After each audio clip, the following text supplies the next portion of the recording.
Shri Harikrishna Heights येथे अत्यंत व्याजबी दरात 25 अमेनिटीज आणि प्रशस्त पार्किंग सह 2 आणि 3 BHK रेडी पोझिशन फ्लॅट्स उपलब्ध। बुकिंग साठी संपर्क पार्श्वनाथ प्रोजेक्ट 9090787833।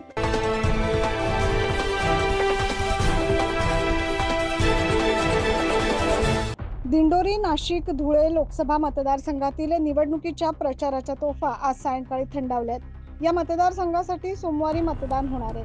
या पार्श्वभूमीवर मतदान शांततेत पार पडावे यासाठी नांदगाव शहर पोलिसांकडून शहरातील डॉक्टर बाबासाहेब आंबेडकर चौक, महात्मा फुले चौक, दत्त मंदिर चौक, कालिका चौक मार्गे काकळेज व्यायामशाळा, मोठे राम मंदिर, हुतात्मा चौक या प्रमुख मार्गांवर पोलिसांचं पथसंचलन करण्यात आलं।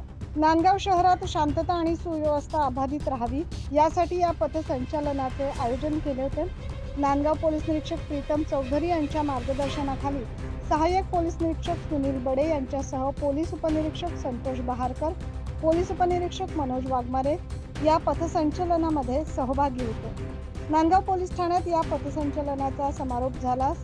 या संचलनात 6 पोलीस अधिकारी, महिला व पुरुष पोलीस कर्मचारी तसेच गृहरक्षक दलाचे जवान देखील सहभागी होते। 9 न्यूज महाराष्ट्रासाठी नांदगाव येथून प्रतिनिधी अनिल धामणे।